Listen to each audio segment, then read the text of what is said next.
सुप्रभात। मानव जीवन का लक्ष्य। हम विचार करके देखते हैं तो स्पष्ट मालूम होता है कि मनुष्य ही परमात्मा प्राप्ति का अधिकारी है। जैसे चारों आश्रमों में ब्रह्मचर्य आश्रम केवल पढ़ाई के लिए है, इसी तरह 84 लाख योनियों में मनुष्य शरीर ब्रह्म विद्या के लिए है। ब्रह्म विद्या की प्राप्ति के लिए ही मनुष्य शरीर है। और जगह ऐसा मौका नहीं है, ना योग्यता है, ना कोई अवसर है, क्योंकि अन्य योनियों में ऐसा विवेक नहीं होता। देवताओं में समझने की ताकत है, पर वहाँ भोग बहुत है। भोगी आदमी परमात्मा में नहीं लग सकता। जहाँ भी देखो ज़्यादा धनी आदमी सत्संग में नहीं लगते, और जो बहुत गरीब हैं, जिनके पास खाने पीने को नहीं है, वे भी सत्संग में नहीं लगते। उन्हें रोटी कपड़े की चिंता रहती है।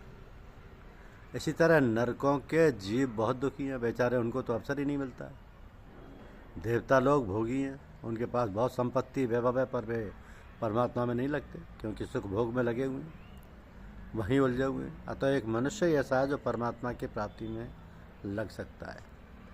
उसमें योग्यता है, भगवान ने अधिकार दिया, इसलिए मनुष्य शरीर की महिमा बहुत ज़्यादा है, देवताओं से भी अधिक है। तो शरीर तो देवताओं का हमारी अपेक्षा बहुत शुद्ध होता है। हम लोगों का शरीर बड़ा गंदा है। जैसे कोई सूअर मैले से भरा हुआ यदि हमारे पास आ जाता है तो उसको छूने का मन नहीं करता, दुर्गंध आती है। ऐसे ही हम लोगों के शरीर से देवताओं को दुर्गंध आती है। ऐसा दिव्य शरीर है उनका। हमारे शरीर में पृथ्वी तत्व की प्रधानता है, देवताओं के शरीर में तेजस तत्व की प्रधानता है।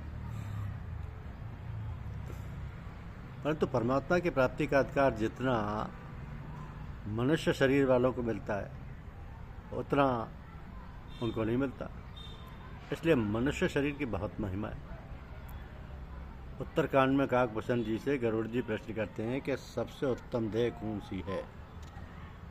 तो कहते हैं कि मनुष्य शरीर सबसे उत्तम है, क्योंकि नर तन सम नहीं कवनऊ देहि, जीव चराचर जाचत तेहि। चराचर सब जीव इस मनुष्य शरीर की याचना करते हैं, मांग रखते हैं। ऐसा क्या कर आगे का कि नरक स्वर्ग अपवर्ग निसेनी, ज्ञान विराग भगत सुविदेन। मनुष्य देह नरक स्वर्ग और अपवक्ष यानी मोक्ष, ये तीन देने वाली है। इसके सिवा परमात्मा का ज्ञान इस शरीर में हो सकता है, संसार से वैराग्य हो सकता है, और भगवान की श्रेष्ठ भक्ति इसमें हो सकती है। इस शरीर में 6 बातें बताई गई हैं। मनुष्य शरीर एक बड़ा जंक्शन है, यहाँ से चाहे जिस तरफ जा सकते हैं। ऐसी मनुष्य शरीर की महिमा है। इस महिमा को कहते हैं हुए पहले ही नाम लिया कि नरक स्वर्ग अपवर्ग निसेनी। नरकों में जा सकते हैं, यही महिमा है कि निंदा? ये महिमा है कि निंदा? मनुष्य शरीर ऐसा है जिसमें नरक मिल सकते हैं, तो ये निंदा हुई। इसमें तात्पर्य क्या निकला? ऊंची से ऊंची और नीचे से नीची चीज़ मिल सकती है इस मानव शरीर से। यही इसकी महिमा है। वास्तव में महिमा है शरीर के सदुपयोग की। इसका उपयोग ठीक तरह से किया जाए तो भगवान की श्रेष्ठ भक्ति मिल जाए, मुक्ति मिल जाए, वैराग्य मिल जाए, सब कुछ मिल जाए। ऐसी कोई चीज़ नहीं है जो मनुष्य शरीर से ना मिल सके। गीता में आया है कि यम लब्धवा चापरम लाभम मन्नते नादिकम तत्। जिस लाभ की प्राप्ति होने के बाद कोई लाभ शेष ना रहे, मानने में भी नहीं आ सकता कि इससे बढ़कर कोई लाभ होता है, और जिसमें स्थित होने पर वह बड़े भारी दुख से भी विचलित नहीं किया जा सकता। किसी कारण शरीर के टुकड़े टुकड़े किए जाएं तो टुकड़े करने पर भी आनंद रहे, शांति रहे, मस्ती रहे, दुख से वह विचलित नहीं हो सकता। उसके आनंद में कमी नहीं आ सकती। तम विद्यादु दुख संयोग वियोगम योग संगीतम। इतना आनंद होता है कि दुख वहाँ रहता ही नहीं। ऐसी चीज़ प्राप्त हो सकती है मानव शरीर से। तो मनुष्य शरीर की ऐसी महिमा तत्व प्राप्ति की योग्यता होने के कारण से है। मनुष्य शरीर को प्राप्त करके ऐसे ही तत्व की प्राप्ति करनी चाहिए। उसे प्राप्त न करके झूठ कपट बेईमानी विश्वासघात पाप करके नरकों की तैयारी कर लें तो कितना महान दुख है। ये ख्याल करने की बात है कि मनुष्य शरीर मिल गया, अब भाई अपने को नरकों में नहीं जाना, 84 लाख योनियों में नहीं जाना, नीची योनियों में क्यों जाना? चोरी करने से, हत्या करने से, व्यभिचार करने से, हिंसा करने से, अभक्ष भक्षण करने से, निषिद्ध कार्य करने से मनुष्य नरकों में जा सकता है। कितना सुंदर अवसर भगवान ने दिया कि जिसे देवता भी प्राप्त नहीं कर सकते, ऐसा ऊंचा स्थान प्राप्त किया जा सकता है इसी जीवन में। तो प्राणों के रहते रहते बड़ा भारी लाभ लिया जा सकता है। बहुत शांति, बड़ी प्रसन्नता, बहुत आनंद इसमें प्राप्त हो जाता है। ऐसी प्राप्ति का अवसर है मानव शरीर में, इसलिए इसकी महिमा है। इसको प्राप्त करके भी जो नीचा काम करते हैं वो बहुत बड़ी भूल करते हैं। कोई बढ़िया चीज़ मिल जाए तो उसका लाभ लेना चाहिए। जैसे किसी को पारस मिल जाए तो उसे लोहे को छुआने से लोहा सोना बन जाए। अगर ऐसी पारस से कोई बैठा चटनी पीसता है तो वह पारस चटनी पीसने के लिए थोड़ी ही, पारस पत्थर से चटनी पीसना ही नहीं। कोई अपना शरीर फोड़ ले तो पारस क्या करे। इसी तरह मानव शरीर मिला, इससे पाप, अन्याय, दुराचार करके नरकों को प्राप्ति कर लेना, अपना सर फोड़ना है, संसार के भोगों में लगना, यही चटनी पीसना है।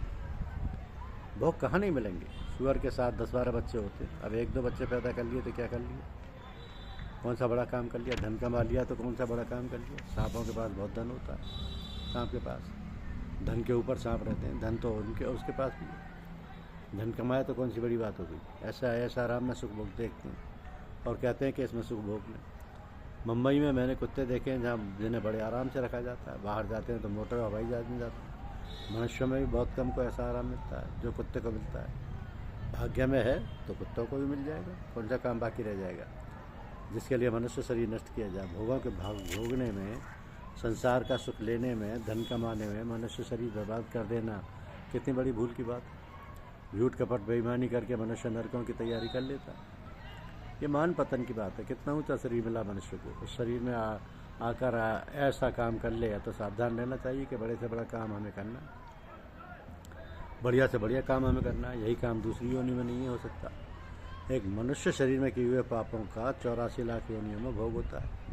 सत्य, त्रेता, द्वापर, कली, ये चारों युग बीत जाते हैं 84 लाख योनि के और नरकों के कुंड भोगते, फिर भी मनुष्य शरीर में किया हुआ पाप बाकी पड़ा रहता है। बीच में भगवान कृपा करके मनुष्य शरीर देते हैं, संचित पाप और पड़े हुए, भोगने पर भी सारे पाप समाप्त नहीं होते। इतने महान पाप हैं जो इस मनुष्य शरीर में बनते हैं। ये मनुष्य शरीर है जिससे परमात्मा की प्राप्ति कर सकते हैं। अनंत ब्रह्मांड जिसके पूर्णा मात्र से रचित होते हैं, पंडित होते हैं, वे परमात्मा तुम्हारी आज्ञा मानने के लिए तैयार हो जाते हैं। ताहे हीर की छोहरियाँ छछिया भर छाछ पे नाच नचाओ। ताहे हीर की छोहरियाँ छछिया भर छाछ पे नाच नचावे। उन गोपियों के हृदय में भगवान के प्रति प्रेम होने के कारण वे कहती हैं कि लाला छाछ दूंगी, थोड़ा नाचो। तो भगवान नाचने लग जाते। लाला बंसी बजाओ, छाछ पिलाऊंगी। अब बोलो, छाछ के बदले में परमात्मा नाचने और बंसी बजाने को तैयार। इतना ऊंचा पद इस मनुष्य शरीर से मिल सकता है। इस शरीर की प्राप्ति करके हम फिर कर लें नरकों की तैयारी, महान दुखों की तैयारी। कितने बड़ी भारी गलती है। इस मनुष्य शरीर मिल जाए तो बड़े से बड़े लाभ ले लेना चाहिए। यही तो मनुष्य योनि में जन्म लेने का सबसे बड़ा फायदा है। हालांकि ये जो मनुष्य योनि में जन्म हमारी इच्छा से नहीं मिलता, परमात्मा की कृपा से। लेकिन जब मनुष्य योनि में जन्म ले ही लिया है तो परमात्मा प्राप्ति के लिए सारा प्रयास किया जाए। धन्यवाद। यूट्यूब चैनल को लाइक और सब्सक्राइब अवश्य कीजिए।